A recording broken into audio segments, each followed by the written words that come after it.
Hello everyone, welcome back to the channel. Today I figure we go over a little bit of riveting stuff. Riveting, this could be hours if not days long video, so I'm going to just try to keep it pretty short here. Just go over the basics and what you're going to see the most. If you don't know, rivets are pretty much what holds an aircraft together. The skin to the structure and structure to structure, or however you want to say it, but rivets are what hold 98% of a plane together. So with that, we'll get right into it. So first things first, let's talk about the types of rivets. There are a handful of different types of rivets. So you can see on this graph, your identification, these are actual imprints on the rivets themselves. Your most common is your recessed dot or your 2117T, or most people just say your AD rivets. That's already a hardened aluminum rivet, ready to buck and be set in. Another kind of style of rivet, I've got two here. Your most two common again are going to be your countersink heads and your universal heads. So your countersink are going to sit flush with the top of your piece that you're making. Universal, it's like a little button head. And if you look kind of close, I can't get it to focus, but you can kind of see the recessed dots that are in those. So these are AD rivets. Next, we talk about size of rivets. So the diameter of your rivet is measured in 30 seconds. So you're going to have a 3 30 seconds, a 4 30 seconds, and a 5 30 seconds rivets, which are your most three common. They do make bigger and smaller ones, but those are three that you're going to see the most. These are number 4 rivets, or 4 30 seconds, -3, -4, -5. However you want to say it, they all mean the same thing. So 4 30 seconds, you do the math, that's an 1/8 inch rivet right there. So that's what we're going to be using. A good rule of thumb to pick out what diameter you're going to use is 3 times the thickest sheet of metal that you're using is the diameter. So what we're going to be doing today is we do have a piece of 63 thousandths sheet metal, which you multiply that by 3, that's 0.189, which is a little over an 1/8 inch. So technically we would want to use a 5 30 seconds rivet, but just for the purpose of this video, we're just going to use a 4 30 seconds rivet. So next we'll talk about length. So length is measured in 1/16 of an inch. As you can see, we got a shorter one and a longer one. If you have a longer one, you can always cut it down to the length that you need. Pair of side cutters, or they do make a specialty cutter for rivets. Whatever works, they're pretty easy to cut through. So to figure out your length, you're going to want to take your material thickness plus 1.5 times the diameter of the rivet that we're using. So today we're doing a piece of 63 thousandths and a piece of 40 thousandths. So that is 0.1065 inches plus 1.5 times our diameter. So a -4 rivet is 0.125 times 1.5 times that diameter is 0.1875. So if you add that material thickness and 1.5 times your diameter, we want a rivet that is 0.294 inches long, which is about that size.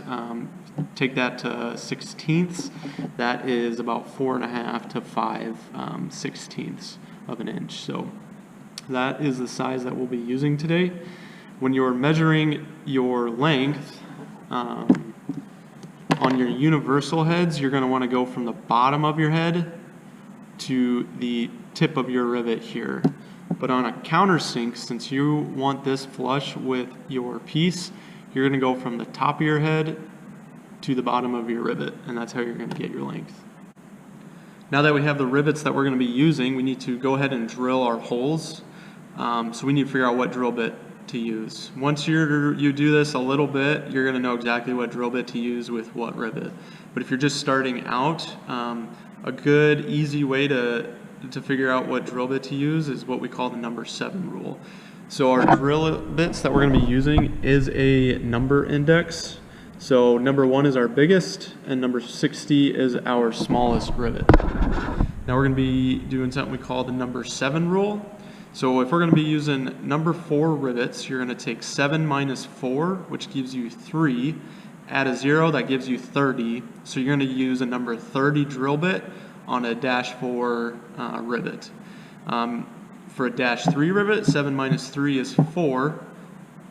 Add a 0, number 40 drill bit is what you're going to be using. Now -5 rivets are a little different, so you're going to take 7 minus 5 still, which gives you 2. But instead of adding a 0, you're going to add a 1, so you're going to use a number 21 drill bit on a -5 rivet. It also works if you have a drill bit or if you have a hole and you need to know what rivet you need to use. If you have a number 30 hole, you can take 7 minus 30, drop the 0, so 7 minus 3 is 4. You're going to use a -4 rivet. Again, for a -3 rivet or a number 40 drill bit, 7 minus 40, take off the 0, 7 minus 4 gives you 3. You're left with a -3 rivet. So pretty easy math. Like I said, once you just do it a little bit, you're just going to know exactly what drill bit to use. So with that, we'll get to drilling these and countersinking them for our countersunk, and then we'll get to bucking some of these rivets. So what do we use to buck these rivets? So here I have a kit. This is a 3X riveting hammer with your most common bit. So countersink, 3, I got a 4 in there, 5, and a 3/16 rivet as well. These are your bucking bars. Bucking bars can come in all sorts of different sizes, shapes. You probably see more custom-made bucking bars to get into tight spots than anything, really. But this is a pretty standard set. Works pretty much for everything you need. Like I said, this is a 3X. They make, 2X is going to be smaller with less throw. 4X is going to be a little bigger to buck those bigger rivets a little easier. So I've got my holes drilled. I've got a couple clecos holding my 2 plates together. And as you can see, some of these are countersunk already. You can see what the universal head looks like when it's in there. And then your countersink, like I said, is going to sit flush with the face of the piece that you're working with. So to do this, you're simply going to take your air hammer, you're going to put your bit right on the face end, and you're going to take your bucking bar and put it on the back end, just like so, and you're just going to hit it.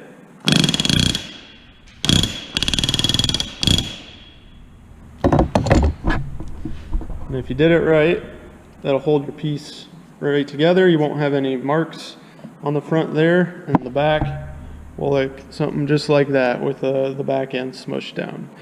So when you're done there are a couple more measurements we need to check to make sure that this rivet is good. So on the back side where you held your bucking bar, that's called your shop head.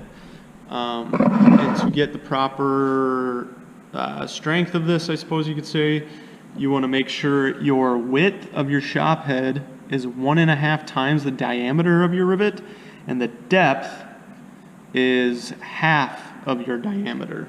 So in a perfect world, your depth is going to be 0.062, and your diameter of your shop head is going to be 0.1875.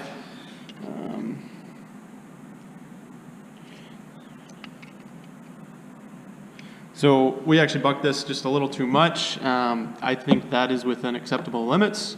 So we'll go ahead and buck the countersink, and I'll show you how that works real quick. So countersinks are the same thing, except you're using a flat bit. And you're just going to do the same exact thing.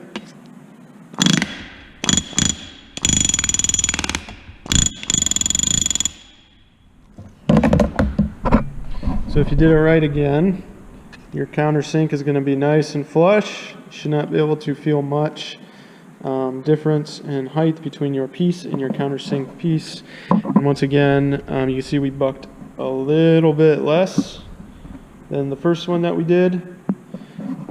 And I would say that again is within acceptable limits.